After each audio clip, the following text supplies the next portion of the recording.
Okay, I'm here today at Medusa Brewing in Hudson, and it's an awesome place. We're sitting here in the tap room, so thanks for having me today. And now that the formalities are over, let's get going. I always hate opening the show because it's like we go from having a great conversation for half an hour to, all right, let me play some awkward music and sit here quietly looking at each other. And no, it's just a quick break from the conversation. Right. So I'm really excited to talk to you today because I'm a customer. I've been here a number of times. I like the beer. I like the business. So I have questions of just my own personal interest, but of course I want to talk to you about the business itself.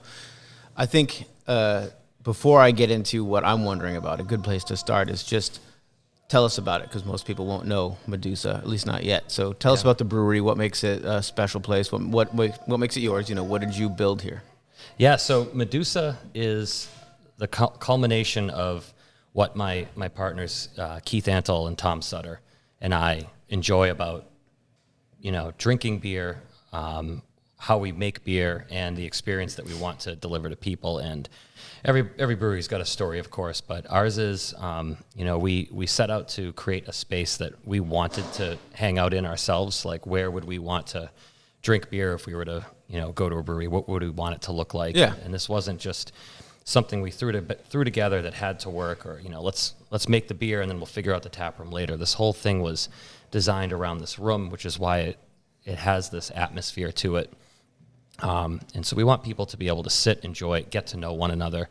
And I don't want to say the beer is secondary. It's certainly the primary reason why you come here, but the main goal was to create an environment, really. And now we've kind of done that, and we're trying to grow that environment outward more into like a culture and grow our brand, sort of, if you will.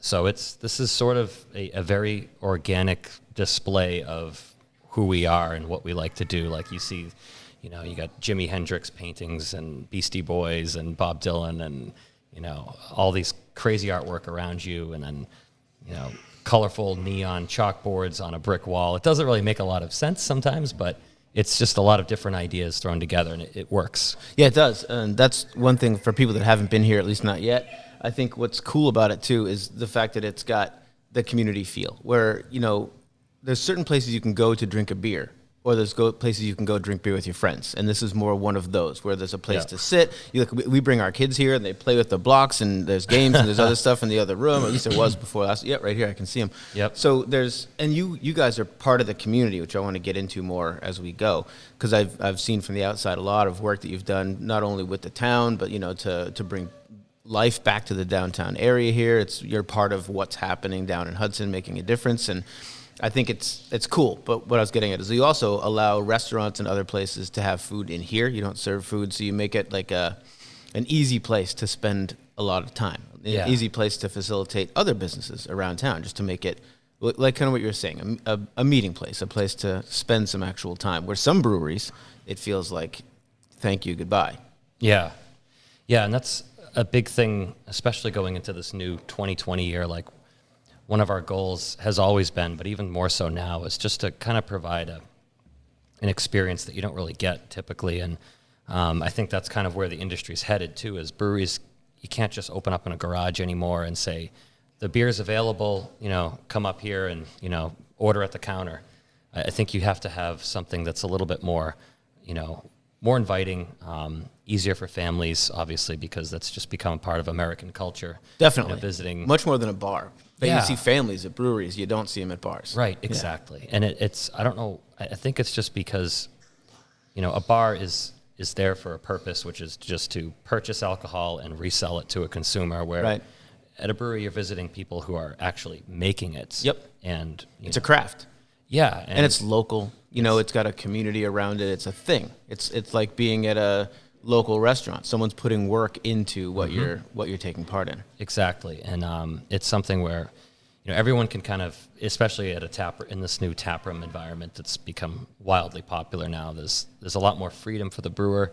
You're not putting all of your resources into brewing large batches of beer. You can do a lot more different things, and what the end result is, the consumer now has a lot more options. And when you come in with a group of friends, people who are experienced craft beer drinkers, or really picky drinkers, or people who have no experience whatsoever, Medusa and a lot of other tap rooms around the state, you'll find something for everyone. Yeah, that's really cool, and I think that's cool about their beer here. I've noticed every time I've been in, you have beer for the beer lover. You have good IPAs, you have beers, regular. I don't say regular because they're unique to you like every brewery, but they're a beer you would expect to drink.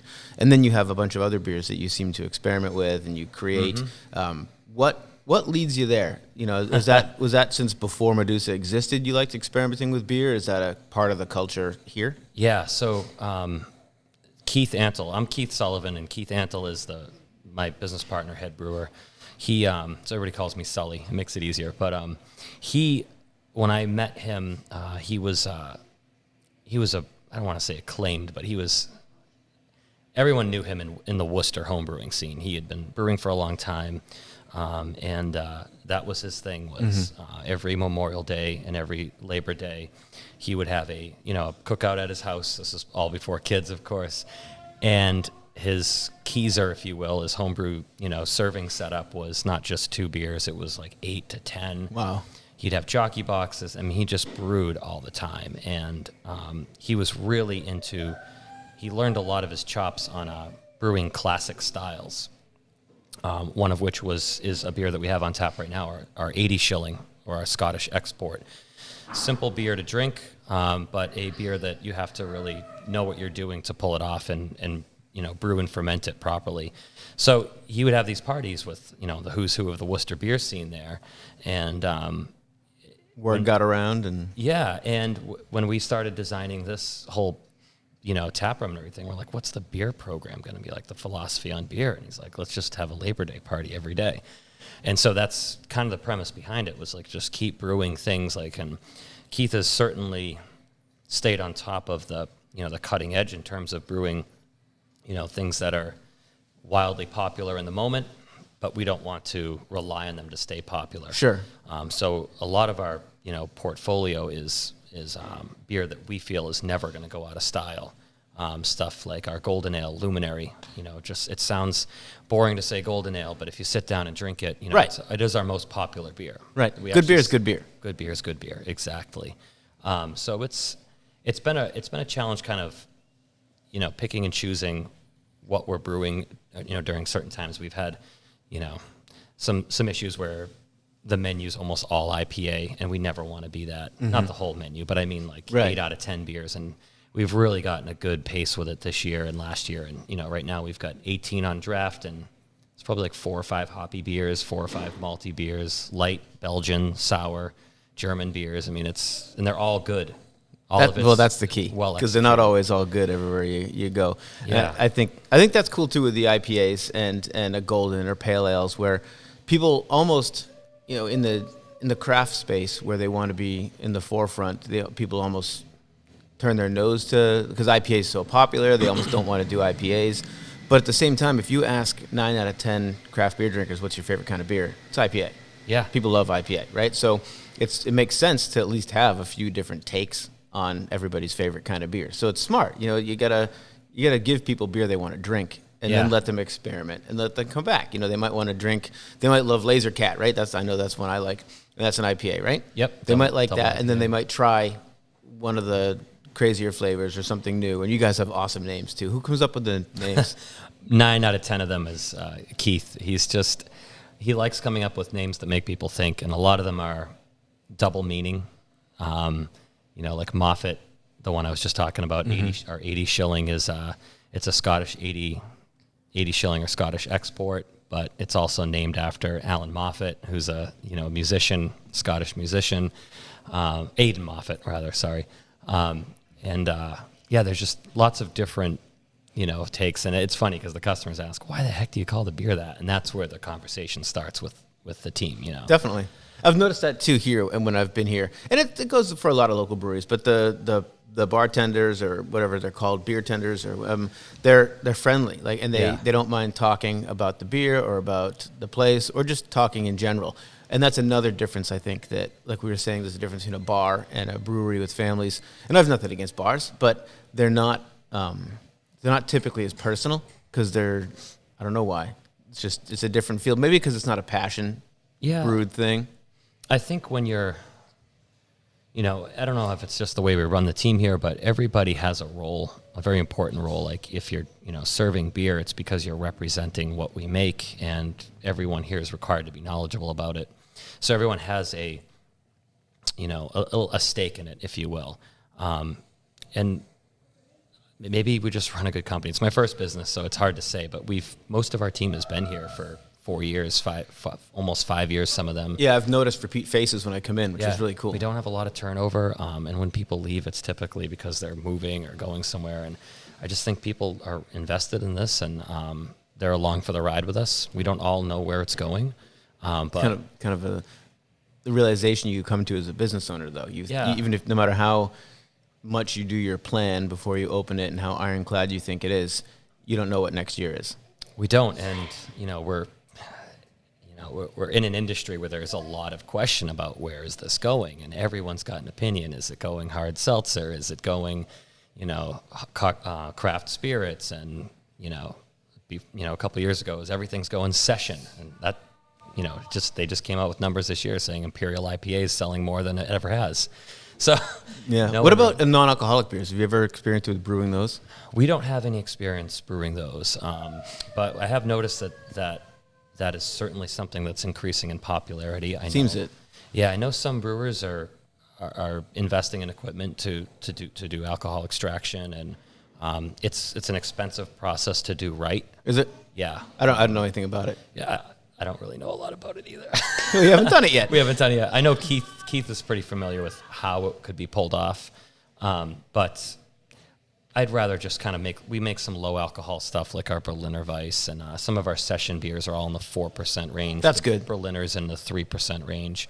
And those just don't sell that fast. So I think that's because they sell to people like me who are over 40, who want a beer that's not going to put them on their ass. They want to have a few beers and be feeling normal. Well, yeah, I don't know. We're still playing around with it a little bit, but I think there is a market for low alcohol beer. I know there was a company that did zero alcohol champagne, and they sold a lot at the end of the last year. I'm interested to see how they do this year around the fizzy grape juice you give your kids at Thanksgiving, something like that. But America just drinks too much. I don't think it's ever going to go. I agree. I mean, that's coming from a brewery owner, brewer of beer. But I don't think it's going to go away. I don't think it's an industry in any danger at all. I think it's a very safe place to be, is giving people beer. It is. That's a good, safe, there's always risks. There's a lot of other breweries. There's a lot of choice that people have, more now than ever. Yep. But I think it seems like as long as you don't have 5 or 6 in a row, and you have a place people can feel comfortable spending time, it's a pretty good business model right now. Having a nice, if you put the energy into the brewery, it'll give it back. Yeah. It seems like. Yeah, I just think that, when we opened Medusa, there were 48 breweries in Massachusetts, and here we are 4.5 years later, and there's almost 200. It's crazy. Yeah. It's crazy, 200, because I've probably been to 10. And I love breweries. Yeah. I couldn't name 200 at all. It's incredible. There's only one person that can. It's the Mass Brew Bros, because they stay on top of all of that stuff. 200. Is that all? They don't all have tap rooms, right? No, so my other job in the industry is I'm on the board of the Mass Brewers Guild. And so we do look a lot, we do look at a lot of the, analytics and, I guess, or market data, industry data, in Massachusetts, right. What's going on. And I think just a few months ago, we arrived at, there's just about 200 breweries open, and over 100 of them are visitable with a tap room. Wow. It's crazy. Yeah, it is. It's kind of cool, though, because it's for a service industry, I think inherently it's got a lot of creativity in the nature of it. When you go to one, you expect kind of wood and copper and like a place that's going to be pleasing to look at as well as pleasing to drink the beer. Mm-hmm. I think I like that. I think it's cool. I think I have a good time enjoying and looking at other breweries. And even my kids love them. My kids like, what are you going to do today? Let's go to a brewery, because they know they're going to get to play, probably get to eat from a food truck, or instead of one of mom and dad's stupid pizza, healthy lunches. Yeah. They're going to get to enjoy it. So it's I don't know. I love it. And before we go too deep, because I do want to talk more about the beer, I want to talk about, you mentioned Medusa coming to be. How did that, like, how long have you been open now? We opened in March of 2015, so we're 4.5 years. And it's going strong, and I want to get to that with like the expansion and some of the stuff, because I don't know much about it, and I just know the news, so I'd love to talk more about that and where you're going. Of course. But before that, what I'm more interested in is before Medusa opens. I want to talk about it all. I want to talk, what were you doing prior? How do you end up with 3 different partners? How do you guys all come together, and how does that work as a relationship? I want to talk about all that stuff. So let's just start with, how long did it take before Medusa went from an idea to a thing? And then let's talk through that time. Okay. So I was employed selling software for this company in Chelmsford, and just Keith Ansel got hired, and I think one of his first job was to come with me to Atlantic City. Go figure. Not much of a beer scene down there, but go with me to Atlantic City to get trained up on what we do. And, so he and I drove down, and it's a 7-hour drive with traffic sometimes. It's supposed to be 5, but it was like 7. And he and I just listened to music. I knew he was a beer fan. And I was into craft beer at that time. I lived in Worcester, and I was regularly going to Armsby Abbey, which is an awesome beer bar. It is. Good food, too. Truly incredible, yeah. And but I was interested more in the brewing side, so I was asking him all these questions about home brewing and music, and he and I just kind of bonded. And at some point, we both lived in Worcester, so we were carpooling, and it just came out one morning that I had some family in the restaurant industry with experience, and he said, "Really?" He's like, "Well, I've always wanted to open a brewery, because that's what I do. That's right. My house is my house is a brewery." Yeah, and then maybe his wife Emily wanted him to relocate all that equipment somewhere. But he and I started just talking on a daily basis about what that would look like, and there were no tap rooms. There were no tap rooms at the time. This was probably 2010,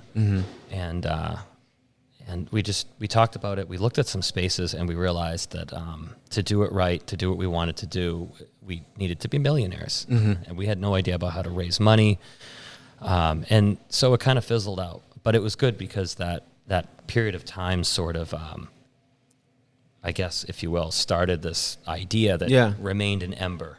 I don't know if you've ever had it, but if you have an idea that just never goes away, you're constantly thinking about it. Like maybe you went a little too fast at first, and it just seemed unobtainable, but there's something about it that you have to chase. For sure. And there were just no cool, I don't want to say no cool breweries, but there wasn't anything like this anywhere. We had seen it around the country in other states where you could have a tap room. And even the bring your own food concept was something completely new to Massachusetts. It wasn't anything that we had seen. So anyways, I left that job, and I worked at another job and flying around a lot. And I just more and more travel, entertaining, being on like more of a support engineer, sales side, kind of a hybrid role. I took customers out, and I have always had this sort of, I've always been drawn to bars. I know it doesn't sound good, but I have to. I like, you're in good company. And my wife and I too. Like, if we walk into a restaurant that has a great bar, we can't possibly sit at a table. Yeah. We have to be at the bar. Yeah. And I like a good bar. There's something social about it, something communal. Even if you're not talking to other people, if it's just you and your wife, or me and my wife. I mean, if we get a couple hours with the kids, they're going to be busy, and we have, we can run away and do something together. It's either brewery, bar, winery. It's a place to go sit and talk. Just have a conversation. It's not about the alcohol more so than it's about the social aspect of it. And so I've always had like memories of really good bars. What was so cool about that bar? And I've been to, $1 million bars where they have these ridiculous, marble tops, and they're hidden in the side of Central Station in New York. I don't know if you know which one I'm talking about. No. This is a cool bar in there. And then I've been to these little dives, that are just haven't seen fresh coat of paint in 50 years, and they're just as special. So I reached back out to Keith, after he and I, we really hadn't talked for a while, just because we went separate ways. I Yep. went to a new company. I said, hey, listen, I'm flying around all the time, and I think I had a really great bonus program. I was like, I want to open up a bar. And there's this old gym on Shrewsbury Street in Worcester that looks like it could be pretty cheap and made into like this vision I have. And it was just the perfect timing because he fired right back and he said, really? Well, check this out. And he sent me this article about how the Massachusetts legislature had just passed a bill allowing breweries to basically apply for a local permit to pour full pints, which is now known as the pouring permit. And you could, if you had a farmer brewer license, you could go to your town hall or your city hall and say, hey, listen, we'd like to have a pouring permit. It's not a liquor license, but it could technically bring more people to the brewery. We can pour full beer, not just those little 2-ounce samples. Kind of a little bit of luck with the stars aligning between reconnecting and the right kind of legislative changes happening. Yeah, and so he said, well, why don't we do both? And I said, what do you mean? He goes, why don't we open a brewery with a bar now? Because we can do that. And I said, oh, that sounds pretty awesome. He's like, yeah, we don't need, because when he and I were talking before, you had to have a restaurant because you had to have a brew pub license in order to get those full pours and get the margins of, that you needed to survive. And that was no longer the case. So we thought back on all those different places we had checked out in our separate travels or joint travels and like, yeah, we could do this. So he and I started looking around and the idea started going again. And just within the same month that conversation happened, this guy who was really close with the Alec Lopez and Sherry Sadowski that own Armsby Abbey and, not unfortunately, but we're all kind of still... what's the word I'm looking for? Mourning over the loss of the dive bar. Yeah, a little beat down over the dive bar. Yeah, but this guy, Tom Sutter, was familiar with Keith's beer through Alec, because Alec was always a fan of Keith's beer and had done some events with him as a home brewer. And he reached out to Keith and said, hey, I'm in a unique position where I've got a lot of time. I've traveled the world. I've been to pretty much every brewery in Germany, Belgium, and in America, I want to open a brewery, and I need a brewer. And it was just in the same month that he and I started. So we're like, all right, so who's this Tom guy? And Keith's like, I think I know him. I think I remember him one night. And so the three of us, like, let's just meet. Yeah. So we met, and Keith and Tom were like, I remember you. I was at Armsby Abbey one night, and you brought in this 20 or 22-year-old bottle of Chimay and shared it with me at the bar. And Tom's like, yeah, I know. That's why I reached out to you, because I met you that night, and I've been thinking about opening this brewery. And so anyways, the three of us really started talking, and I had the kind of creative ideas just from being in sales. And I don't know, I've always been creative. I've always been, I've always loved being in bands and, marketing the band, doing the content for the band. And I don't know, I feel like the music side is your creative side. So I kind of took the natural role in that, and Keith was obviously the beer guy. And Tom had this incredible background in business management, and he had worked for some really large companies and worked his way up, so he had done every role. Real smart guy. Real operations kind of guy, knows how to make all the pieces fit together. He has like freaking patents on stuff, so I mean, wow. He's a smart dude. Guy, yeah. Yeah, and so he's gone the whole way through, specialty chemical industry, and so he knows chemistry, he knows engineering, he knows where he was at in an executive role was more numbers and business planning and pro forma. Yeah. So he took the role of putting the numbers and the actual financials together. So the three of us had this awesome package, and we were like, are we actually going to do this? And then I found out my wife was pregnant. Of course. Yeah, and it was like days after that, I remember her and I saying, are we actually going to do this? Because if we start asking people for money, we got to commit. Yeah. So we put this plan together, and the last thing we had to do was come up with a name. And at the time, there were 40-something breweries in Massachusetts, and the United States was just about to surpass the pre-prohibition number of breweries. So it was like 3,200 or something like that. That's interesting. Yeah, which is funny because we're about to hit 8,000, I think, in the next year or so. But, so the uptick in breweries was happening. And so it was the perfect timing. It was really good timing too, because when you guys opened, it was novel to have local access to a brewery. It felt really, really new. Where now it's exciting if a new brewery opens, but it doesn't feel new. You know what I mean? That's a really cool way of putting it. Yeah, novel. So, and that's how we felt. Perfect timing. I'm going to throw this thing right on Main Street because we found this space. It's not going to be buried away in an industrial park. Yeah. It's right on Main Street. And you found a town that was willing to work with you too, right? I mean, I don't know if it was always It wasn't nice always relationship Hudson. or how that got there, but... Well, the relationship here has always been great. It's funny, but Keith and I, when we were traveling to Chelmsford, carpooling to that job where we met from Worcester, the Horseshoe Pub here in Hudson was a halfway point. So when we hit heavy traffic, it's great. Well, the bar used to be a Horseshoe, and it was one of those awesome, unique bars where no matter where you sat, you could see everyone. So yeah, you could talk to the people at the bar. Yeah, and they always had 80 taps. So Hudson just kind of felt natural. It already had a craft beer scene, and this restaurant, the Rail Trail, had just opened up the street. It's a flatbread company, and we didn't know who they were, but we checked it out one of the first times we met, and they had a great craft beer program. They do. They were good food too. Yeah, and they were shooting for the stars with this awesome, taking a chance with no light beer on tap, and we're this town has some craft beer, potential. Chops. Let's do it. And we found this space with a whole concrete pad in the back. It was already there? Yeah. No kidding. In a retail. What was this before? It was an Abishan Hardware. No kidding. Yeah, and the whole back half of the building used to be an old church. It does not look like an Abishan now. No, it doesn't. Did you have to do any real construction? Yeah, this whole wall had to get opened up. It was lots of. Nothing in this building is plumb. Everything is weird angles and weird, everything. But So I think that's cool though. it is. It's character. It was tough to build it because we built almost all of it ourselves. But it was. We know every inch of the building, which is pretty cool. Yeah. But it was the rear half. Main Street used to run up here, right where we're sitting. This used to be Main Street, and then the back half was an old church that burned down. So the whole back is all this just, rock. There's no number you can put on it for weight capacity. When we had the engineers look at it, it's just slab on top of rock. So it's not moving. Perfect for a brewery. Yeah, right on Main Street. So that was a big cost saver.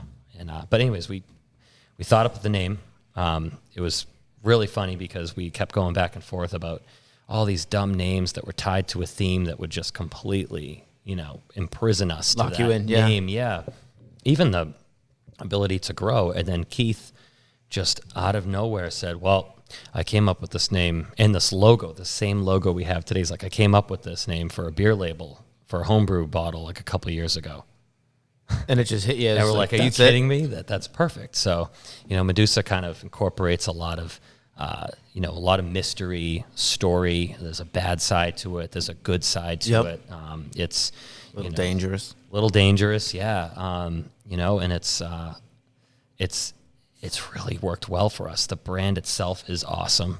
It's been a blessing to have that logo and that brand, because we're not Medusa Brewing Company. We're just Medusa. And it stands out. I think it stands out even among craft brews, because the craft brew, there's an inclination to have organic type names, where Medusa is not. It's a mythological name. It's completely outside of the norm for what, if there is a norm, especially 5 years ago when you're getting into this, if there was a norm, it's outside of it now still. There is, yeah. And one of the things we thought about was man, if this thing actually explodes, we don't want to be Main Street Brewing Company or, whatever. Hudson beer. Yeah, we want it to look good on a chalkboard anywhere. And so that was part of it too. And we just felt like it fit, and it took maybe 5 minutes. And we were like, okay, that's it. Move on. Pitch the business plan. Money came in. And then we started the worst 15 months of our life building this place and running out of money half a dozen times. But I noticed you did a Kickstarter too, right? Yeah, so we did. I want to learn more about how do you go from, it sounds cliche, but it sounds like the stars align. You meet the right people, you got the right team, you know what you want to do, you've got a vision. How do you go from there to make it happen? So you're all still working other jobs at this point, right? Oh, yeah. Yeah, and, Tom was not working another job. He was, I don't want to call it retired. He'd get pissed at me because he's far from that. Exploring. He was, he retired from his job and had this time to do the business plan and then help with the build out. well, he thought he was retired, and then he ended up taking an opportunity that a friend gave him and needed some help running a company. So he went to do that, and, we started this build out, and all three of us were back to employment. Yeah. But I Luck would have it. Yeah, I was traveling a lot, and I had the unique opportunity to work not whenever I wanted to, but it was more of a get the job done type of deal. So I did have some late nights, but I was able to spend time here and a lot of creative time on the computer, getting the word out there, and the money came in quick. Friends and family pitched them the brewery idea, showed them the numbers, and that came in. That's great. Yeah, it was, but it was. Was it mostly friends and family? You didn't have to go to oh, that's awesome. All friends and family. That's a lot more comfortable. Yeah. I know people say don't do business with family and stuff, but that's really your first line. If you're doing an honest thing, that's the first line. I think to me that's more comfortable than having bankers or somebody that doesn't care. Much more. It was all friends and family, people that believed in us, and it wasn't a lot. So it wasn't, no one was, as far as I know, no one was breaking the bank to put all their eggs in this basket. It was just, hey, if it works, great. We'd love to be a part of it, but and good luck to you. Yeah, exactly. It was kind of like a, we believe in you. Don't screw it up. Yep. But we started building it every single weekend. The routine was go to work if I had to go into the office, meet Tom here after work till 9, go home. Saturday morning, wake up at 5:30, have my coffee, meet Tom at Home Depot at 5:55, doors open at 6, go in there, spend 30, 40 minutes, get all the supplies, come here, work till 4 or 5 until we can't move anymore. Yep. Go home. Sunday, same thing. Monday, back at work. A couple days I would work from home, which was using the drill here. Yeah, it's a grind. Yeah, it was. And it really humbled me because... That's lesson 1 in business, though. You have to get humble, or you're just going to be in your own way. Yeah, and there's this moment where, not everyone goes through it, but we didn't think we were going to open, and we're like, I just remember coming in here, looking at Tom, just like this, emotionless face, just walking in, so broken. Despair. I know this sounds bad, but just, Tom, what do you, and I would always look to him like he was such a good project manager. I was like, what do you think we should work on today? I can finish. So he's like, I don't know, just work on something. We're out of money, and we're never going to open. And I think, it ended up working out. You'd have these ups and downs, and the ups and downs are what makes it interesting, though, because it's not easy. Yeah, it's never easy. Even if you're starting a small business and you're opening up a brewery with equipment and space, and but it's not. It doesn't matter if it's that or if it's a small studio or if it's a from home business. There's risk. It's never that easy. So I'm glad you're sharing. Yeah, and it brings me back to thinking, holy crap, we just spent 8 months just playing in this 5,000 square foot space that we leased, and someone's going to scoop it up and get to open it up, looking with all of our work behind us. And I'm like, the brewing equipment was here, but there was just so much left to do. And then all of a sudden we just were like, you know what? What are we doing? We had to make this hard push, and we just did. And we did get some more money, and then we ran the Kickstarter. I saw everybody else was doing these Kickstarters. Is that common for breweries? Well, I don't remember. I remember looking on Kickstarter, and I don't recall if I saw a lot of breweries doing it at the time. I know a lot have done it. It was just really had a momentum going, Kickstarter. There were really cool products you could invest in. Yeah, it was popular. Yeah, and I think I know what it was. I was reading this article on, I forget his name, the guy, this guy used to work for Stone Brewing out in California, and I was reading this article about how I think his name's Justin, or doesn't matter, but he's the guy that started Modern Times in San Diego. But he was working for Stone at the time, and he had this business plan to start a brewery. And he went to Greg Cook, the owner of Stone, and pitched it to him. And Greg said, "You're absolutely insane. I would never open a brewery right now. Get out of my office," or something like that. And so this guy is like, you know what? Screw him. I'm going to go open up a brewery. And he ran the most successful Kickstarter campaign. It was either ever or for breweries ever. I can't remember which one it was. I think it was ever. And it was only $60-something thousand, which doesn't sound like anything now because there's $1 million Kickstarter campaigns out there. But he ran this, and I'm like, holy crap, if this guy could do this, can we try this? And I looked at his Kickstarter, and it's just him. He had some buddy that had a decent camera, but it wasn't anything. It was just him standing in a space being, witty and confident. Yeah. and people gave him a ton of money. Yeah. And all he did was pre-sell merch. It was just a merch pre-sale for the most part. But it was this article about how he did it. I'm like, let's just give it a shot. Like, that would give us like a little bit of a confidence boost. And Yeah. And what do you have to lose? yeah, what do we have to lose? And Kickstarter, I think, gives you everything. You have to hit your goal. I was like, yeah, if we don't hit the goal, it's okay. I mean, we don't have it anyways. And it was less than, I think it was like 3% of the total budget that we raised. I think we raised like $25,000. So no, it was more than 3%. We spent about almost $500,000 on this place. So, but we Over what, about a year? Yeah. The budget was $350,000. Of course. Did you buy the place or do you lease it? No, we leased it, and we went through that $350,000 so fast. And then I think we got another 100, and then it was just like this last push. Maybe it was $450,000 we spent, but I remember like just recording a video, interviewing Tom, interviewing Keith, talking to people about what we were creating, kind of just getting it out there. Yeah. And putting like some music to it. I'm like, because this is who we are. We love music, and putting some art to it. And just, I don't know, I had like Final Cut on my laptop, but I'd never really tried to use it. But I was familiar with Pro Tools from my music days. Sure. And I was like, this is all just chopping and moving stuff around. I just got to, have a camera. And so we figured it out. We bought like a, junky kind of camera mic and just filmed. I filmed myself talking. I filmed Tom. I filmed Keith, took some cool shots, and found a company to print some shirts if they actually got purchased. Right. And we just set it up, and it flew. I couldn't believe it. It's really cool. And I didn't see it when it was couldn't even live. believe it. I saw it just recently looking before I came in here to talk to Yeah. you. And I saw that it was almost all of it was local too. Like Hudson was way up there on who was donating. I thought that was really cool because it was like, when you say Kickstarter, you think like you're asking money from nothing. But again, which isn't a bad thing. It just seems like it's the ether, right? It's the internet. Anybody can be part of it, which is what's powerful about it.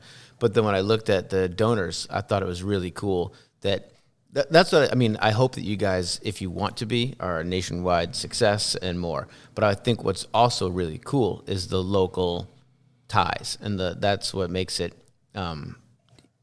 feel local and feel homish and friendly. And that's what's really cool is that the newspaper articles about you guys, about the expansion, about helping Main Street coming along, and about just seeing the Kickstarter. I like the fact that you're a positive force in the town that you're in. And maybe if you open up 50 more Medusas, they'll all be that way in their local communities, But I think that that's cool because I don't always see businesses investing in or being a part of what's around them. And especially with what you do, it's important, I think. It's so important. I mean, we're manufacturing alcohol and selling it. Right. You gotta really know what you're doing and be careful. I think. Right on. I'm not naming names. Right but on.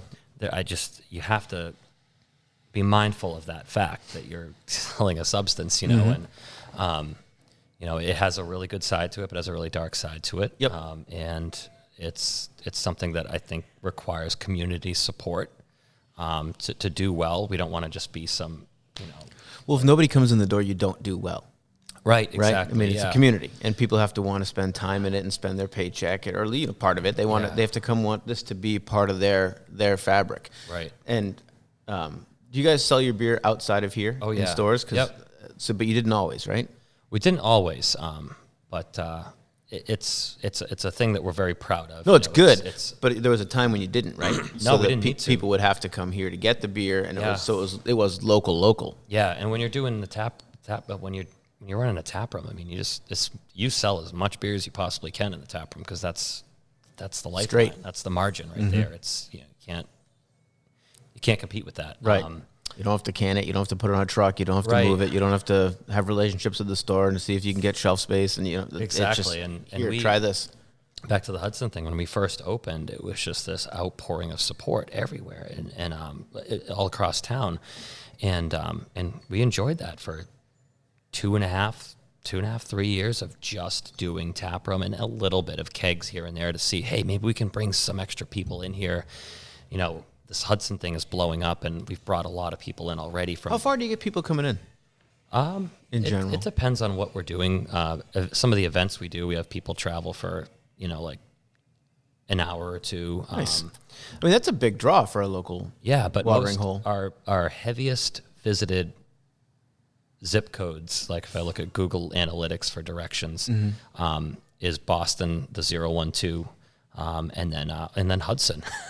I don't know why people look up directions when they're in Hudson, but maybe it's because they've traveled and they're looking it up from within Hudson. But we have a lot to do, or a lot more to do if we want to be visited out, as or being seen as a New England, landmark or a New England must-see brewery. One of those things is you had the beer garden, or I don't remember how you might have marketed it, but you had an outdoor space, right? That to me, that's a huge thing that breweries can do to bring people in, especially in the good weather, right? Yeah, and it was weird because we didn't know how it was going to work. Let me rephrase. We knew how we wanted it to work, but we didn't really know how it was going to do. It was right next to the tap room, so was it just going to cannibalize our customer base and it's just split the? But what it did was it brought in a completely new set of customers that I don't know if they'd ever been to Medusa before, but everyone working down at the beer garden, like, I have never seen these people before. I believe it. And a lot of them were local. So it showed people that Medusa was more than just this, come into I think it opened people's eyes more to what a brewery is. Sure. There were a lot of people that... Or what it can be. Yeah, what it can be. And I think a lot of folks that visited the beer garden, and maybe I'll take flack for this, but there were folks that were just kind of, not interested. Right. They knew Medusa was on Main Street, whether they were from Hudson, Marlborough, Concord, Sudbury, Clinton, any of those. But maybe they're not beer lovers. They're like, yeah, that's not for me. Right. Or it's too hipster or whatever. And then we open up this cool beer garden that's got, reggae playing and beach balls, and I don't know what we were going for. We had to make it. We had to do something with it. And a lot of people stopped by and were like, hey, this is actually really fun and really chill. And this beer is not bad, and it's not like super expensive. Maybe this whole craft beer thing is kind of cool. And we've never really, I don't want to say we don't make craft beer, but we've never really like pushed that craft beer thing. We just make beer, And the craft side is just the fact that we are making it smaller. Right, small batch with we're, labor of love. Yeah, and we don't have all the fancy tools, But the beer garden. Well, you do compared to me, where I have some garage tools. So True. that looks pretty damn fancy back there. Yeah, but it was really cool to open that up and see it just bring on a completely different customer base and dynamic to the business, and it made a great impact. And nothing bad happened. The town, was very open and receptive. I know there was some hesitation from the Board of Selectmen. They voted it in, I think unanimously, but you could tell like it was like, all right. We took a chance on Medusa, putting a brewery on Main Street, and that's gone well. So these guys, let's give them, they earned a chance. Yeah, let's let them do this thing. Yeah, and it's good for the town, right? If it's something else for people to stay local and spend their time and enjoy, it's going to help the town overall, raising revenue and raising. Yeah, that's really cool. And I took you way ahead, but back to you get the Kickstarter, you get the final through that or whatever, you get the final. Funds to go ahead and get this place finished and open the doors, right? So then, what's that like? I don't know if the to be honest with you, I don't even know if I don't know if the Kickstarter gave us the financial boost to open it. I think it was even more a moral boost. I know that sounds crazy. No, it makes sense. Marketing too. You saw people getting interested. You could see that people want it. Plus, people were becoming aware of it before it opened. So you start to generate demand before you're even trying to. I remember when I put the video together and we posted the Kickstarter, I was kind of like in a funk. I was like, this is whatever, last shot, because it wasn't just that we needed money to keep it going. We really needed the moral boost, I think. And seeing just that $0 when you hit, launch campaign, and then coming back at night, seeing an inbox full of donation emails and looking at, oh my gosh, we just did $5,000 in 5 hours. And then it was 10, and then it was 15, and then 18, then 19, then 20. And it just kept going and going and going. Like, what is going on here?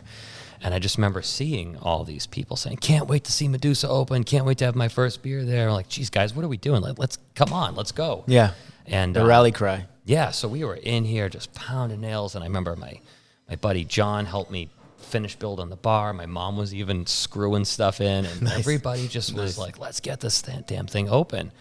And then January 11th, so 111 at 111 Main Street, 2015, we brewed our first batch of beer, which was Moffat, the 80 shilling. I'll never forget it.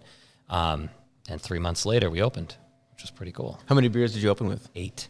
And what was it like opening? Like, were you nervous? Were you wondering, is anybody going to come? Like, what did it feel like to know you were opening the doors the first time? We did a friends and family on Friday night, and it was surreal.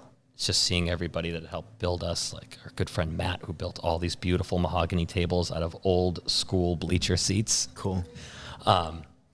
And our attorney and our family and just cool people here, but it was just kind of like, all right, this is normal. This feels really good. And we had some beers with about 50 people, and then we went home. And I couldn't sleep because I knew that the storm was coming. I just knew it. I knew the storm was coming. It was in the paper. Someone took a picture of Tom and I hanging up the sign in front of the building the day before, and it was like, Medusa opens tomorrow. And I was just like, I hope we're ready for this. And sure enough, I got here at 8 o'clock, started making sure everything was working. Like, the taps are working. The staff is here. Did you have a full staff ready for opening? I thought we did. It's funny. We opened, I think we had 8 people working. Mm-hmm. And we can do now with 4 people or 3 people with what we did with 8 that day. That's what I was just going to ask. I bet your efficiency is a lot different. Oh, my God, yeah. Because I loved, like I was telling you, I loved bars, but did I know how to run one? No. Right. So I've got, a team of people, and we hired almost everyone on the team was a beer person, not a bartender. Mm-hmm. So we were all people that enjoyed beer. We're like, how hard can pulling a faucet and punching some buttons on a POS be? Right. We're not making a multi-mixed drink, or there's no Tom Cruise flipping. Yeah. It's just pouring beer. But I'll tell you, man, it's doing it right and doing it well is hard. You get rushed, and then the head's too big, and you can't pour a beer, and then the keg is ticked, and people don't know how to do everything, right? But those doors opened, and it's when I realized it was like watching a parade of bulls run at you, which has happened to me before, actually, but that's another story. It was just like, holy shit. And this light switch flipped, and we went from construction workers to bartenders. Yeah. And just that's cool. All day long, pouring and washing glasses, and it was wild. I imagine for the first few days, probably hard to even get a chance to talk to people. Yeah, it was. There were lots check on something? No, I thought I heard this. Oh, is that coming through on the podcast? My son's here with his day off, so we'll get to it. But as everybody, I think, listening understands, part of owning a business is how it impacts and helps and changes your life. And Sully's son is home from school because we live in New England and it snowed and school was canceled. So as is part of reality, got to take care of the kid. So he's over here enjoying the podcast with us, although he's watching his own games, and he's sitting right near us. So it's part of, if you hear it, that's part of what's going on in real life. All right, so it's not bothering you, though. It doesn't bother me at all. But yeah, people were asking questions, and I just didn't know it hit us. I mean, it was crazy. I couldn't sleep for 2 or 3 days because, Saturday came, and it was like a truck hit us. Was it like tunnel vision, where you're here, you're pouring beer, you're trying to service everybody? You almost can't enjoy what's happening or enjoy a conversation with somebody because all you can think of is service. Pour beer, give to him, cash out. Did it almost feel robotic? It didn't. It felt chaotic because it wasn't that fluid. It was more. I didn't mean robotic. I meant I know like exactly mechanical what you mean. Or like rigid. It took a while for us to get rigid. It was tunnel vision, but it was tunnel vision in this chaos. It was like a battle. Mm.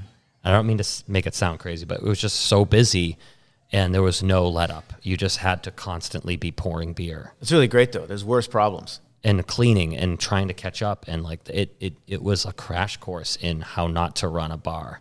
And I think if people were there their first day, our first couple months of opening, and then they come now, they'd see how we've learned. But it was a rush, and it was an awesome rush. When I think about it, it was just like, wow, we made this monster, and now we have to tame it. And I think it took us about 6 months to finally figure out the way that we should flow behind the bar and how to run this space. We built it, but we didn't know exactly how it was going to be used. Yeah. And I think it was maybe 6 months or a year later, I finally was sitting down here having a beer with Tom, like sitting and just watching everything work.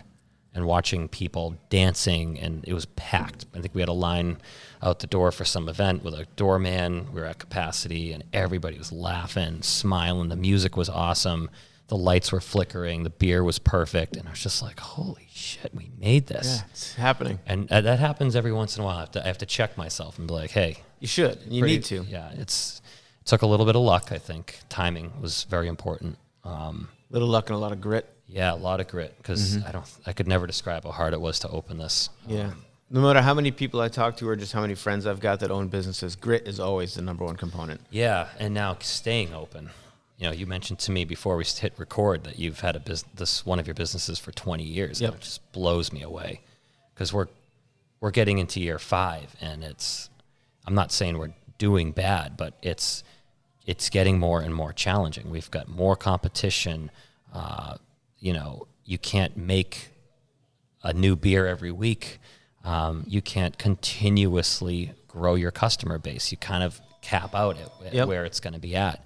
And I love it where it's at now, because the challenges we're dealing with are very nuanced and very complicated, whether they're financial or expansion, growth, market challenges, consumer challenges, HR, like all the stuff that comes with running a sustainable company. Yeah. Because if you just do the full bore, fire hose open, you can't do that forever. It's calmed down. No, you can't do it forever. But you also have to become aware that nothing's ever going to stay the same. No. It's not ever going to stay the same, regardless of what industry you're in, what you do for work. It's never going to be the way you opened or the way that it started. You have to be, and I think a lot of people, as is normal, they go into it thinking, we get over that whole hurdle, we open up, and then that's the business. It is what it is. Yeah. And that's not the case at all. Not basically, at you all. open up, the business starts to work, and then you start over. And what does it have to become? And then what does it have to become? And what's next? And what's next? And once you realize there's always a what's next, then you can kind of enjoy that ride and manage it. And you can, for me, I like it because there's a bit of wonder. I'm not good at being bored. That's how things get ruined for me. So I own a business, and my main one you mentioned is in digital and marketing and the creative side of marketing, consulting, and digital doesn't mean what it meant 20 years ago. No. It's very, very different, and it'll be different next year. Tomorrow. Tomorrow. I mean, I'm sitting here with you with a mobile podcast studio. This didn't exist 5 years ago. Never mind 20. It's just everything changes, and there's new opportunity. There's new ways to be creative. There's new ways to do things. But that's not the only thing new with my business. Everything's new. Everything's new all the time, because if we are still doing what we did when we opened, there's no market for it, because other people, that technology has changed. People can do stuff on their own now. There's a lot of things that seem so simple now that weren't that simple 20 years ago that people couldn't do. So everything has changed. I mean, Facebook has come to life during that tenure, or social in general, which changed everything. It's I think that's one of the biggest things with owning a business is understanding that it's not fixed. It's gonna change. That, and I think you age with your business. At least I had to, and I had to become more, mature in the way of getting your ego beat, because you lose. Not every decision you make is right. Not everything you do works, and you have to go through some tough things every once in a while. And those really don't, if you care, they don't leave you. So you get humbled, and you get a better, and I think the best thing that's ever happened to me is every time I get humbled, I'm a better version than I was before I did. Not that I'm out, seeking it in a bad way, but you grow from it. If you either grow or you don't, that's up to you as a person. But if you do grow from it, that's the stuff. I got more out of that than I ever did business school or anything like that. Just more out of screwing up and having to deal with it and fix it and face it. And that's been my biggest education. Yeah, and I think building on that, part of keeping a sustainable business, and by that I mean something that lasts for an unknown amount of time, not something that's headed for closure, disaster, whatever. Right. Is you have to just constantly be trying and failing and trying and failing, and we do that all the time. And it's not just, hey, let's try this recipe and see if the customers like it. We're beyond that now. We're trying and failing in the market, and we're trying and failing with even an Instagram post. Did that post work? Why did that post have such little impression? Was it the time of day? Was it the photo? Was it the lighting? Was it the content? Was it the tags, the hashtag? Like it's little teeny things that don't matter that much like that. But every time you try and fail, you learn something and you get better and better and better if you're willing to learn. For sure. And yeah, that's where we're at now with the businesses. It's just 100 little things trying and failing. And now we've got some big things that we're going to try and not fail at because we can't. Yeah, right. Like the expansion, that's a big one that you can't fail at. No pressure. But yeah, I think failure, it's cliche to say that you have to be able to fail and learn from it. It's cliche, but it's not commonplace. People don't like to fail and they shy away from it and they run away from it. Understandably so, right? It's uncomfortable. You don't want to fail. And we don't have a fail-safe society in America so much. If you fail, you got a black mark on your record. You know, it's not as fail-safe as you'd think it would be, where everyone says, of course, you got to fail to move forward.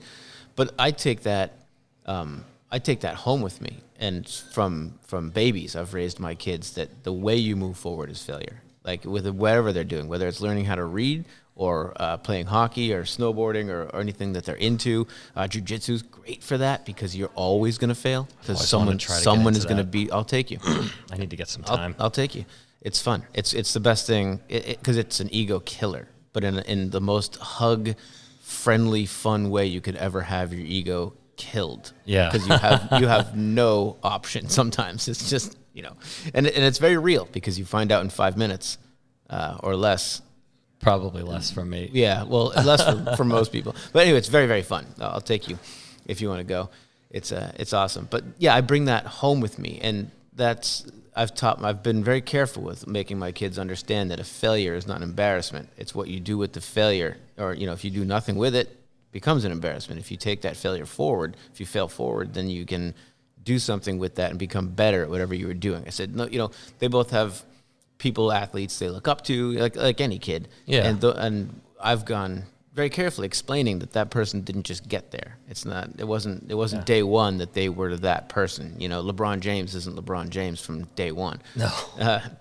It's a journey. But I say that to say this, that my business is a part of my life. It's not a 9-to-5 job. And that's why lessons from the business end up lessons for my kids and for the family. And of course, when I'm teaching the kids these lessons, I'm teaching myself. I'm talking to myself and them, because sometimes it's good to... I'll do that too. I'll explain something to my kids and I'm like, oh, that was so good. How did I come up with that? I need to listen to myself. Yeah. Maybe I just learned that while I was talking about it. Once a year I say something that, I think is good. I hear you. Me too. But it's that's part of owning a business that I think is, it's not that people who work 9-to-5s don't love their jobs or get consumed by their jobs. They certainly can, and they certainly do. I just think it's really different in those that have stepped out on their own because it falls 100% on you. So I think sometimes the lessons go a little bit deeper. Sometimes you think a little bit more about things or you internalize, but you shape it, right? Or it shapes you, the business. So mine is very shaped towards what's important to me. So I would say a large part of my salary is time because I keep a very flexible life in that I'm always at hockey practice. I'm snowboarding with the kids every week. It's important to me. It's important to work too. I do that, but I can work during the day when clients need me, but I can also work at 8:00 after they've gone to bed. I can do certain things at different places and I can make it work for the way I want to live my life. And I think that's where you're about to get to in your tale, where you're now opened. You had a baby, right? In this story, so you had a baby while the brewery's opening up. Yeah, because you found out she was pregnant, right? While it's opening, and then a second one after it opened. Right. So that's not an easy time. That's not a kick your feet up and relax time of life. It's an exciting time for sure. So tell me about that, the way it affected you going from a 9-to-5. I know nothing's 9-to-5, but you know what I mean. Working for somebody else, punching a clock, doing a job, to owning a business and having a family. It all happened at one time. So you had two major life changes at once. Yeah, it was dramatic. I think a lot of it comes from realizing that you started something and you have to keep it alive now. And I'm not comparing a business to a life form, but when you have your first child, it's this connection that you have with it. The woman does all the work to get it there, but now it's your job to work with, your spouse to raise this child. And that's kind of how it is with the business. It's my job to work with my partners. With the partners, right? Yeah, to keep this thing growing. And there's some humbling stuff where, when you run payroll and you're actually paying people. And I had an employee last year buy a house, and it's like, oh my gosh, like, you can't screw this up for the guy. That's a lot of responsibility. Yeah. And like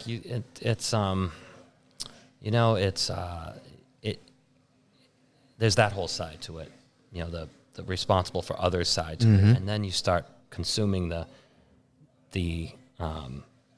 premise that you're completely responsible for your own future now. Yeah. If you have a bad day at work or make some poor decisions, every single person's affected, even if they don't know it. And it's just not like where if you go into a job and I'm going to do a 50% output day today. Close your door and just keep your head down. Yeah, like you're still going to get paid. The company's probably still going to generate almost the same revenue. It'll take a long time for that to be realized. But here, like every little teeny thing has an effect. Yep. And then when you start thinking about, how am I going to retire? What's the end game here? Can't be a tap room. I can't rely on this being open forever.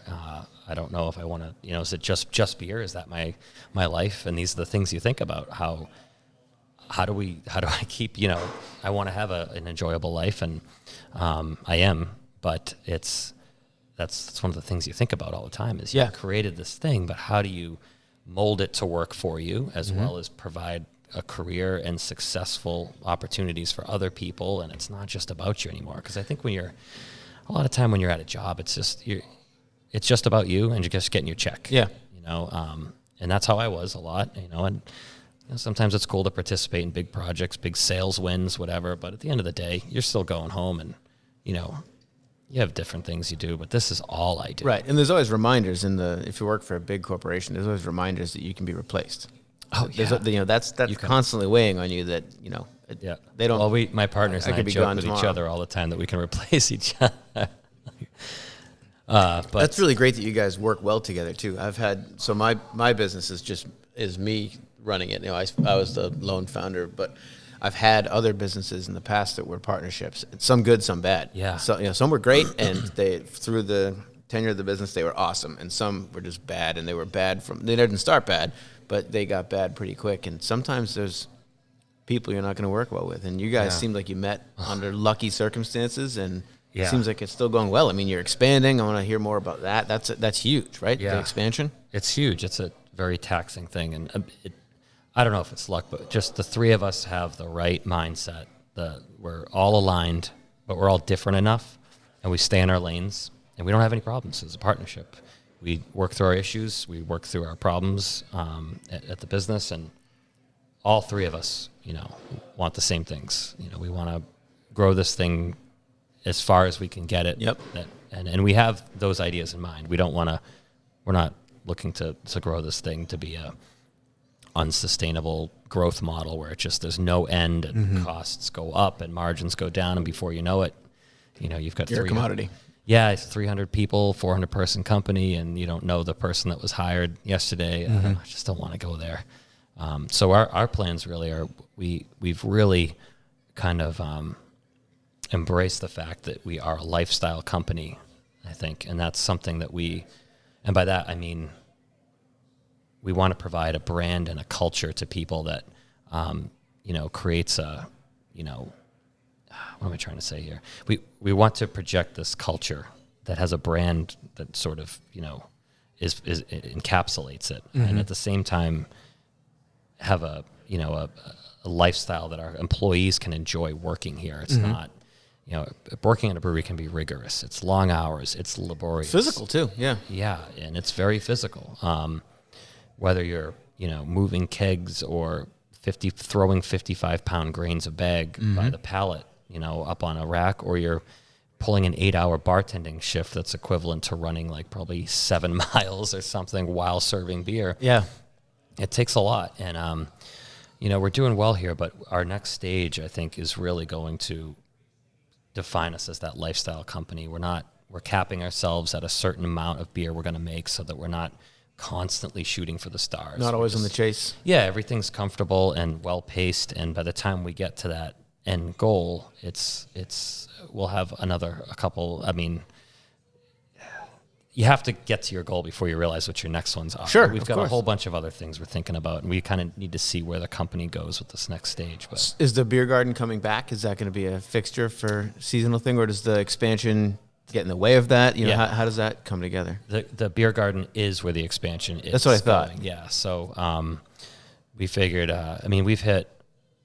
So building this place was incredibly difficult, like I said, because we did all the work, the hard work ourselves. The construction, most of it, and the planning. But this project, planning an $8 million project is not something I've ever done. But we've read a lot, we've researched a lot, and we've taken every step of it very carefully. We've had, another part of the timing of this was we were the only taproom around for 3 years. And so we have a really good head start. I don't think you can do what we're about to do now. Yeah. I really don't. It's too much to get to there. And so we've had a real nice head start, and we realized that, we either need to seize the opportunity that we had with our timing of our opening and then that massive honeymoon phase, if you will. Yeah. And capitalize on it and grow the brand. People want it, but there's so many taprooms right now. You can't succeed off of just taprooms. No, unless you were to shrink back down. Like, right, you could be a Yeah. small business that can get by on the tap room, but everything would have to shrink. Well, one thing we've noticed, Adam, is that just with all the taprooms and then this new ability to can your beer, if you look at what our margins were when we opened, they're drastically different than what they are now. Are they? Margins have gone way down. Labor goes up. Margins go down. I mean, it's more. What brings them down? Well, when you're canning beer now, as soon as we started offering canned beer, we didn't anticipate our growler sales dropping as fast as they did. We thought it would be more gradual. So growlers, options led to a smaller margin because and just the cans are expensive. Right. It's not just buying the hard materials. We're paying a team to show up and set up a canning line here. And and the canning lines are expensive themselves, and then running them, and I remember I was talking to a brewery owner a couple of years ago who runs a much bigger facility than us, and he said, "You know what? The worst thing I realized ever is," and I was like, "What?" He's like, "I could have bought 3 canning lines in the amount of money I've spent paying people to can our beer here." And so we've had to deal with that. It's fine. I mean, we're doing great, but it's a different game now. You've got to can. You've got to have this awesome experience for everybody. And so what we're doing is we're trying to take that back in-house. And I feel that there's a segment of the market that only a few breweries can tap into, and it's not the national size or even what the Brewers Association calls a regional size, but it's that brewery that can hit every account in Massachusetts that wants its beer, and we can't even touch that right now. And we'll have the ability to go throughout New England, New York, New Jersey, Pennsylvania if the markets have the demand. Are you feeling the demand? So I imagine. We love the reception we get when we're in Maine. We love the whole vibe and everything going on in New York. I'm not sure what that market's going to be doing when we're done, but these are all options open to us, and our expansion is going to allow us the flexibility of we could just stay in Massachusetts if we want. We could move to other states. We have all the options, and it's capped at a certain amount where we don't have to do them all. And it's hard to describe that, but the margins are the margins, and if we can just sell it all in Massachusetts, that's great. But Sure. we have a lot of backup, So what's the expansion going to be? It's not just canning, right? It's going to be heavily weighted towards packaging and canning. But of course, we also That's going to be a pretty big operation then, because I mean I've toured other breweries that have their own canning operations, but they're probably a lot smaller than what you're doing because they'll fit in a space like what you have here as opposed to building a whole new giant facility. So this facility, we worked with an incredibly talented team at Austin Design. They did we had first heard about them through the construction of the new Alchemist in Stowe.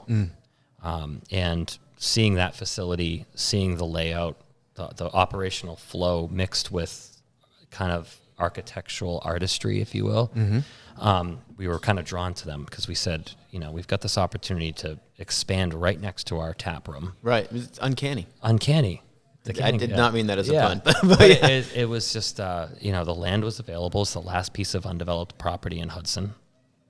And so we said, happens to be right here. Yeah, and it's the same thing as with building a tap room on Main Street. We couldn't just make it look like it was in a warehouse. It's practically on Main Street.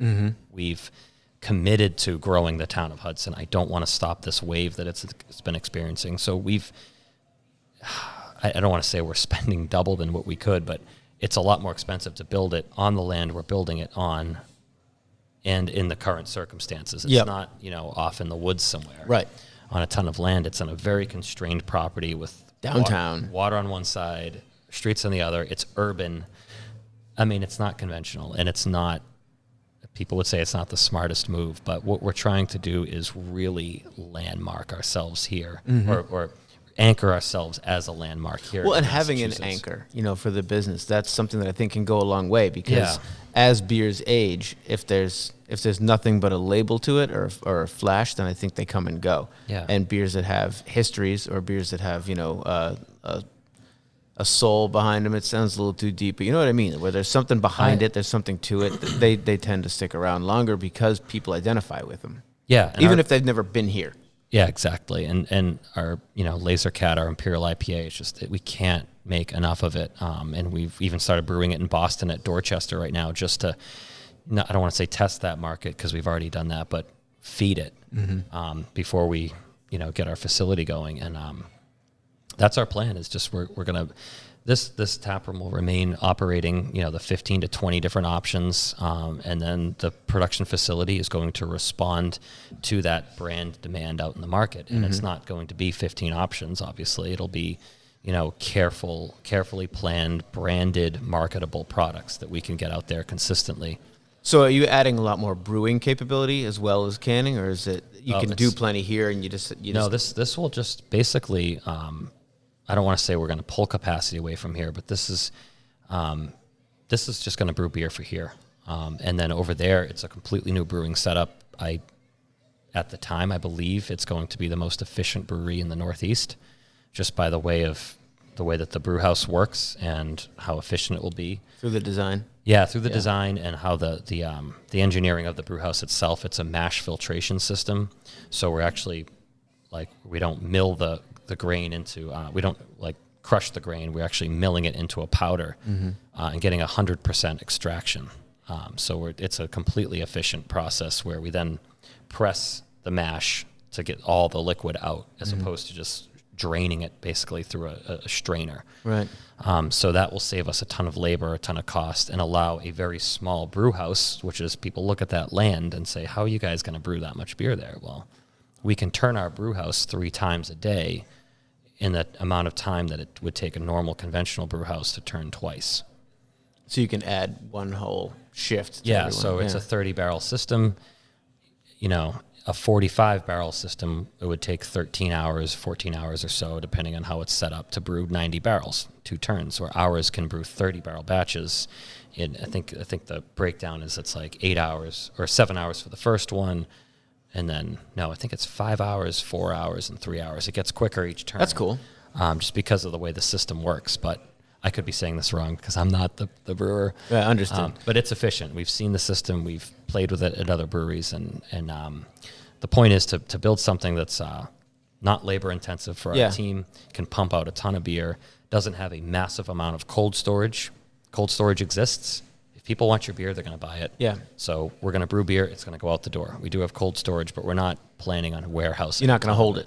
Right. Yeah. If the demand's not there, we're not making it. And the whole system, the business model, is designed to survive off of half the capacity. The equipment's got to have come a long way since you even built this taproom part, right? Yeah, I mean, what's in here is kind of like a glorified homebrew setup. It's got a cool control panel and everything, but we're still doing a lot by hand. The new system is all solenoid controlled, computer controlled, but from an iPad you walk around, I got to imagine they are, because they've gone for, I forget the numbers you said, but however many breweries there were 5 years ago to how many there are now. So someone's got to be filling the demand to make the beer, right? There's got to be some pretty good innovation happening. Yeah, on and that there's side. with so many breweries, the supply chain is, I don't want to say shrinking, but everything's getting more expensive. Grains are more expensive, hops are more expensive, contracts are harder to get, raw ingredients are just more difficult to deal with financially and consistently. So having a more efficient technology to process them into a product can really help your bottom line. So we're spending a lot more in the system, but it pays us back in a year on labor and raw ingredients. That's cool. Was the expansion into canning and all that, was that part of the plan from the get-go? No. Like I said, originally you guys just sold the beer here, right? So that was one of those, met our goal, what's next? Yeah, I mean, we hit our 5-year mark of our business plan, I think, in 3 years. So we're like, okay, this is doing really well, but we know what's coming. We know the wave of tap rooms is coming. You can open a brewery now for a couple $100,000, and it will work.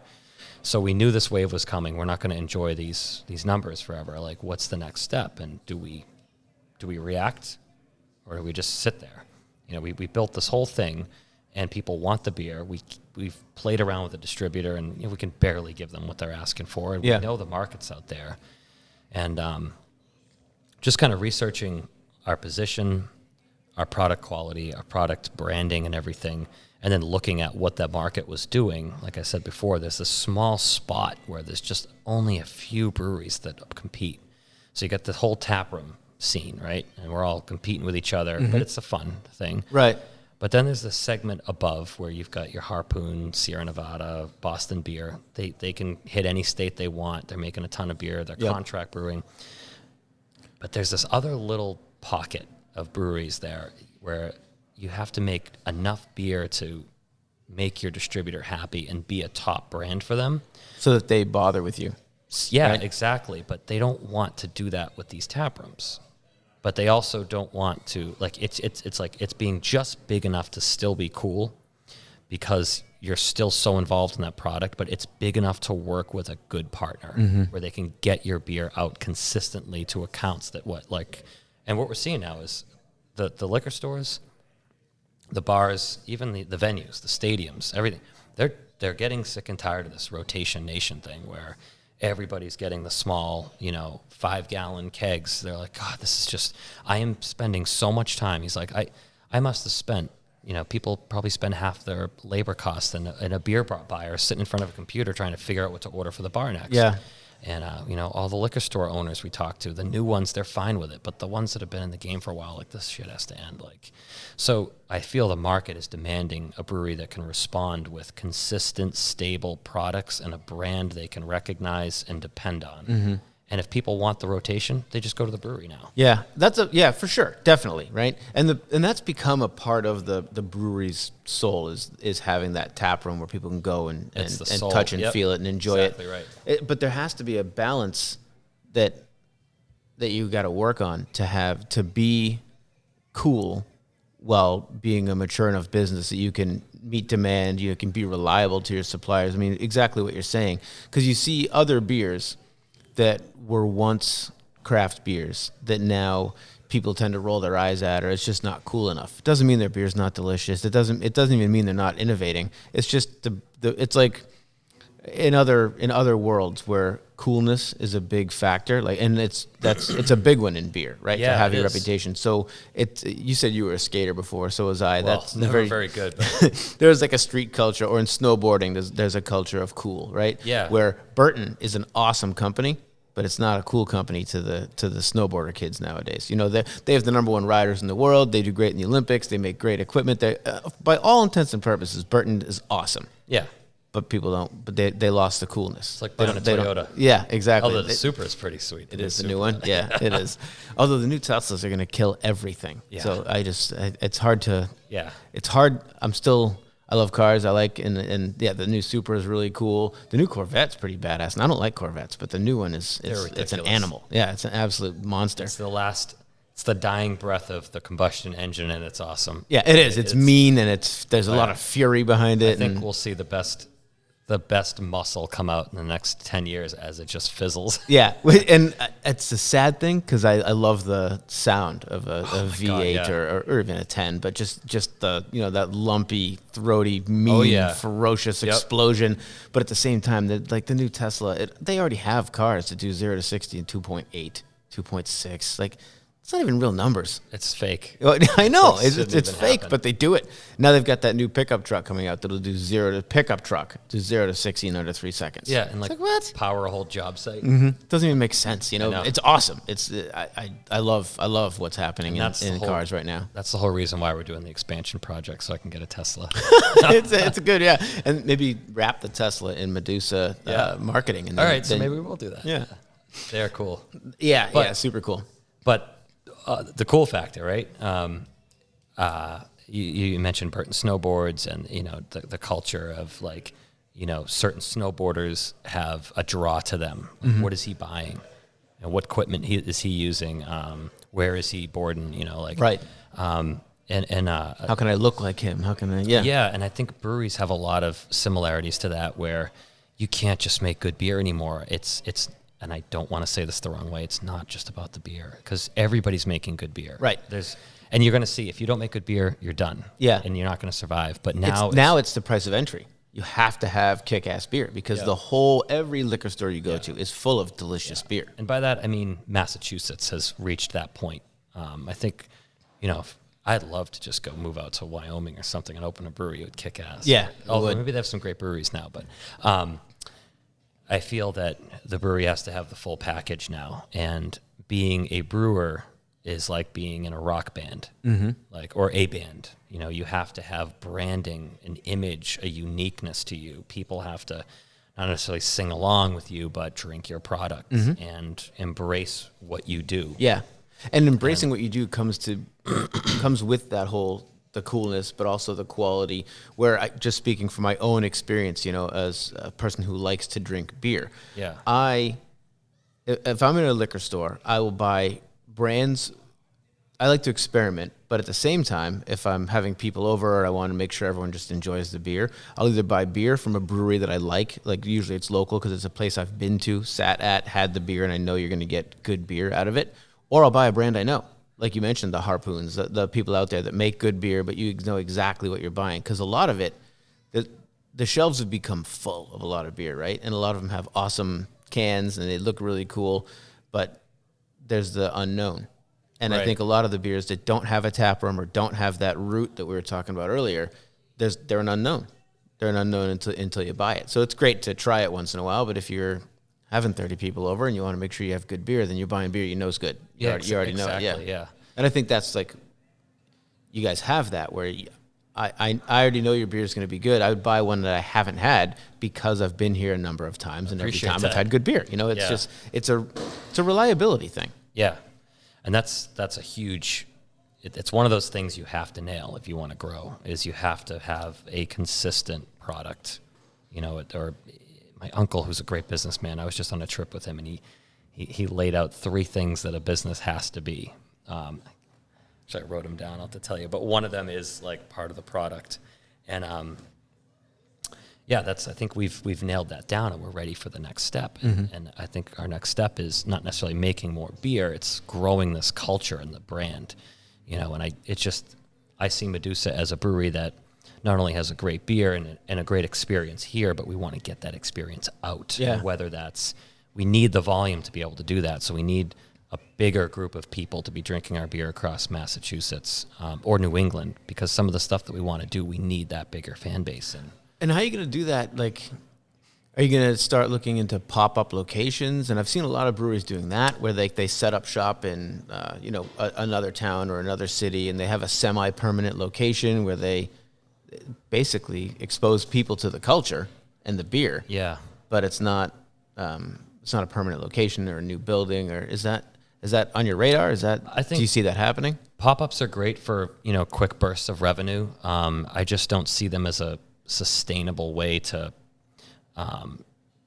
rely on, or something you can't rely on all the time, because you're constantly dealing with local authority. Like, so if you do a pop-up in Boston, there's so many things you have to get, so many check boxes you have to do and so many insurance things and so many licensing things. Or if you want to do a pop-up somewhere else, it's, Maybe you could normalize it though, right? Maybe if you could create like a little coalition of your 5 favorite breweries to work with. Yeah. And then you hire someone in that coalition to be the interface between whatever locations you want to go through. Yeah. That way you could start to, and I'm talking out of turn here, I have no idea, but you could start to do pop-ups, but they're consistent and you're in control of them, right? And you're controlling the different players. And that way, because what I see when I see a pop-up, I see great exposure for people who don't know the brand yet, who don't know what it might be, have never been to the tap room like in Boston, and maybe they've never made the trip out to here, but they can have the beer. You can have some of your staff as part of the rotation there, right? So they can get a feel, they can talk to people, they can get a little feel for what the brand means that we were talking about, as opposed to just the beer. Yeah. So I guess I didn't answer your question the right way, because what you're asking is that's a yes answer. What I was thinking of was more, putting together a $100,000 beer trailer, driving it into Boston, and just trying to get a pop-up beer garden going. The beer gardens are cool, but there's so many of them. It's already become something that, unless you do it really well, like if like a Night Shift, they have an amazing beer garden program and they crush it. They know the locations, they get first dibs, or they not necessarily first dibs, but they've done the homework and they can operate it well. And that's not something I don't think we'd be interested in like pursuing. But where I see us doing are large, big, pop-up Medusa experiences, which exactly what you were just saying. Like, and we have some things in the works. I don't want to. Sure. I'll talk to you about afterwards. Okay. But just some ideas where you bring this whole experience somewhere. Yeah. And what is that? It's the art. It is the music. Music is huge. And then the beer is just there as like the base layer.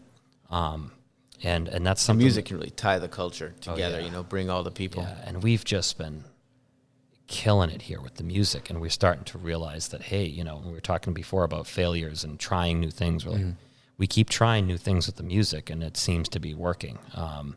Not necessarily just picking good music, but we're starting to realize a direction to go in terms of integrating our brand with particular artists, well, that's styles cool. of music and music scenes, and where there's holes for us to fill and partner with. Yeah. And it's a very complex, but it's kind of a cool thing that Mike Melendez is someone that's worked here basically since day one.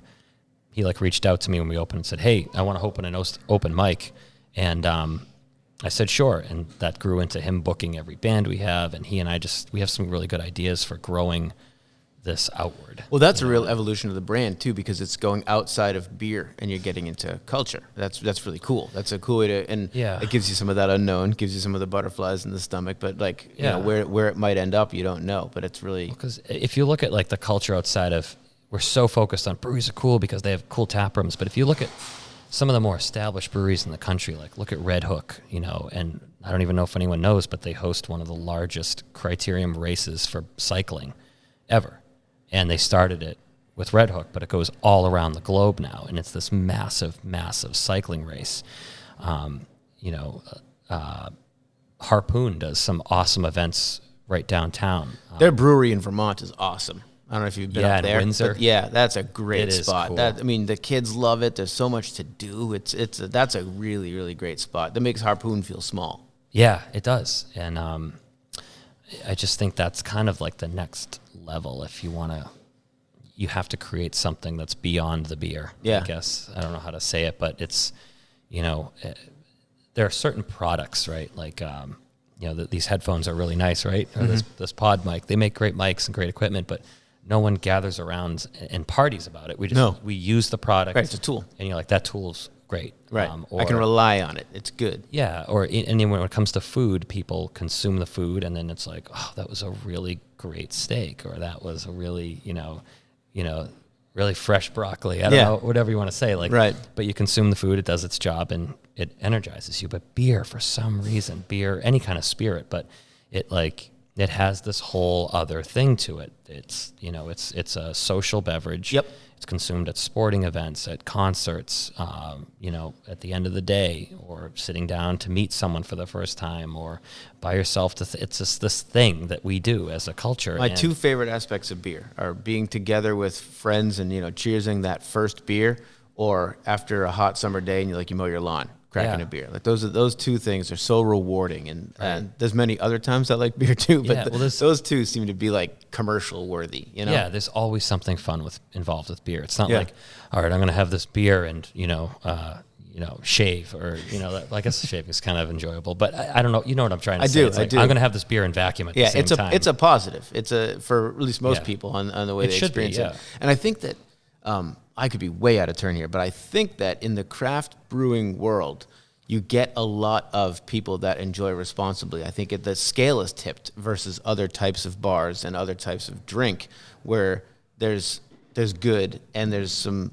real, you know, responsibility or worries or things that come along with the bad sides of alcohol, because they're very clearly there. They exist. Completely agree with you. But you don't see a lot here. Like, we've never been at a brewery. I'm sure it happens, but just I've been to millions of bars and seen fights or problems or just people acting ridiculous. I've never seen it at a brewery. No, I mean, we've had some issues here, but it's very seldom. It's not a drunk community. It's a community that likes to have some drinks. No, when I think about how many unique customers come through here per year and how many problems we have, it's I mean, fractions of a percent. Yeah, it's really cool. It is, because there's fractions of a percent problems in every business. Yeah, you get, but there's certain times there's just assholes that commit. Yeah, and if we were operating, a bar serving some swill or $5 pitchers downtown somewhere, it's probably a whole different story. You know. Yeah, I think it is. But I think it's a more expensive product because it's not cheap to make. Mm-hmm. Beer is obviously a economy of scale thing, and where we're located and where most breweries are located, the cost of the equipment, the size, it's just, you have to charge more so people drink less, and we're able to experiment with different types of beer, and a lot of them are higher alcohol than your typical 4% light lager. So right. As long as the consumer knows what they're drinking and what's in their wallet. Yeah, and they're interested in exploring. Itself. They're interested in exploring some new stuff to drink. Yeah. We're at an hour and a half, so I want to be really? respectful of your time. I mean, I got all day, but I don't want, I know you've got a kid here out of school, and you got business and a brewery to get ready to open the doors. So can we do this again sometime? You having a good time? Yeah. Nice. I'm having a great time, yeah. Awesome. I'm not in a rush. If you have anything else you want to talk about or say, then I'm happy to hang out. But if you want to call it there, we can get back to it's regular up to you. day. It's up to you. I've got a little bit of time. I could go another 15, 20 minutes if you want. Yeah, all right. Then I would like to, I mean, basically one thing I'd love to hear is, now that you own a business and you're operating it, if you look back at lessons you've learned, things that have humbled you, like what caught you off guard? I didn't see that coming sort of business lesson that you've learned? That's a great question. What was harder than you thought? You know what I mean? For me, it was people. It's always been people. People are harder than I thought. Yeah. Off the bat, one of the hardest things is if you have a business that has a team, the hardest thing ever, I think, in running a business is the staff. And it's not that the staff or your team is an issue or that they have problems, but you're bringing a group of people together. Yeah, and they're humans. They're all fluid. And you are one of them. Yep. And you have to deal with everything that they have going on and want to do, and their ideas, and listening to their ideas, and then also integrating. Like, I try to always consider myself one of the team, not just the owner. And it's a challenge. It's really challenging trying to make, we built this. It was three people and our friends and family listening to us getting this thing open. But now it's, almost 20 people working together to operate it. And we have to all work together. And that's been super challenging because I didn't have a ton of experience with it. I mean, I'd interviewed people and I was in charge of a few people on a team one time, but we were all kind of self-sufficient. And, these guys are all growing with us too. I don't have someone that I took over for, and I know, at least if I do these things, it will work. Right. I'm figuring this out with them. And one of the challenges I think I have, or the hardest thing, is watching them watch me struggle. You know, if I'm trying to figure something out and I'm trying things with the team and it fails, they all know. Yep. And it's a humbling moment, but that's empowering for them too. To see that there's, you know, things are moving. There's a lot of moving parts. This is an evolution. This isn't just a thing. You're not plugged into it. Right. And I think it goes the same way with the people too, right? You said you've mentioned you have very low turnover and people work here for a long time, but those people are evolving too. So that person and the needs that they bring to the table, or what's happening outside of their life that comes in to work with them, it's different probably after 3 years. You know, there's different needs. Like you mentioned, someone was just buying a house. That's new. That's different. That's big. That puts a different flavor into that relationship. That's why people have always been more complex than I thought. I guess I just didn't go that deep thinking about what employees meant, or what, not that they weren't important, just how complex it would be. Yeah. And I've spoken to many business owners, and I don't want to say this the wrong way, but breweries are always kind of like put with the restaurant scene, I feel, because it's food and beverage. And a lot of restaurants, almost most of them that I talk to, it just doesn't work the same way. Like, it's such high turnover, and employees are resources. They come in, there's a job to do, whether it's prep, cook, serve, whatever. Yep. Here's the job. Here's what you need to know. This is how we expect you to act. Get it done. Yep. And if it doesn't work out, you're gone, because there's a line of people that take the job, because it's just a revolving door job. And that's not what this is here. It's not that at all. And it's just been, it's hard to find people that fit into this. Yeah, because you'd feel it if it was a revolving door. The people serving the beer, they have to actually be interested in beer. Yeah, exactly. And it's, I just feel like we have more of a family here. And I don't know if that's just the way that we've been running it, but that's why we don't have high turnover, I feel. It's a good place. People respect each other here. We're all here to get the job done. You know, people don't call out. You know, it's, I feel like I shouldn't be talking about this because it could take a turn, but it's taken a long time to get there. Yeah. And I think everybody knows that we're on the cusp of something really cool here. And everybody's like, whether they want to be a part in designing it, or, you know, we're all kind of waiting to see, all right, what's our role in this? Right. Like, what's going to happen? Figuring it out, right? Yeah, Where's it going to go, and how am I going to have my piece, play my role? We're designing this new thing to bring the business into a completely new market while staying small. Yeah. And that's that dance that fascinates me. It's got to be difficult. Challenging to design it and then to operate it. You can't just say how it's going to work, because I've never done it. Right, you don't know. You know, it's just it's like kind of like this. Let's open it and see. But at the same time, I don't want our bank to listen to that. It's more like we know the demand is there. It's just all the little jobs that have to get done to make it happen are there. I just don't know exactly what they are. And as soon as they're done, new ones are going to pop up. Exactly. They haven't thought of yet. Yeah, so we're kind of all excited to see this come together, and then how this whole scene will evolve with more exposure and the ability to pull off bigger stunts elsewhere, and so it's an exciting time. But I feel like things are calm right now, getting ready to go. Calm before the next storm. Pretty much. The next storm will be really the construction, right? And getting ready to feed that demand. In the new structure, there's going to be sitting area there too. Is that right? Yeah, we're planning to have. It's small. I mean, it's actually, if you want to get a feel for the size, go visit the Alchemist in Stowe. It's the same footprint, almost the same length. Good beer. Yeah, almost the same length and width. Similar setup. Not a ton of on-site storage. Just efficiency, specifically capped volume for beer production. It's downtown. It's not in Stowe, but it's downtown. So we have incorporated a small, retail area in the front, so you can walk in there and buy packaged beer without having to deal with a bar. That's cool. We sell our beer here out of a cooler, but I hate how it's set up. I wish we could offer a better experience for the customer, but we're not designed for this. This is kind of starting to be piecemealed, Yeah, but that's nice. Now you'll add on, and you can segment it somewhat, so you can keep it optimized for what you want it to be. One's a tap room, and one's the brewery. Yeah, and making this try to be a production facility for canning, like I was talking about an hour ago about margins. It's just not what we were designed to do. We have 7-barrel and 15-barrel tanks, and like our minimum runs are 30. It's just not efficient. No, because as you know, if you're just doesn't add up. Yeah, you're a home brewer, so I don't know if you're doing like 5 or 10 or 15 gallon batches, but 10. Yeah, a 10-gallon batch for you to brew is the same amount of time it takes us to do 15 here. Sure. So, like, you want to do more because... And I don't do it efficiently at all. Well, you're probably having a beer while you do it. Yeah, right? or Hanging 3. out, listening to music. Yeah, exactly. And I do usually do it with friends. Yeah. I have a couple of friends that we all like enjoy it together, so we pitched in on all this stuff, and we'll just get together, light a fire, bring everything out in the backyard. Is it a shed? What? Or is it like in your garage or in a shed? Garage or, usually, okay. or in my backyard right on the patio. Perfect. Yep. The best is when you're outside, or like that fall brew where you're outside. Yep. Beer's like it's just crisp enough outside, and the beer tastes. Oh, I miss that. Yeah, it's fun.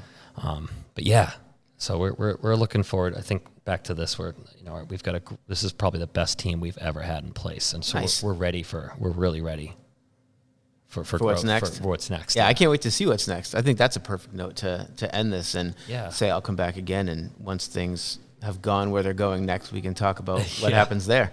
Exactly. All right, thanks, man. I mean, good luck with everything as it moves on, and I'll be here anyway Yeah. along the time watching things progress. Thanks for coming on today. Thank you for having me, Adam. Thank you.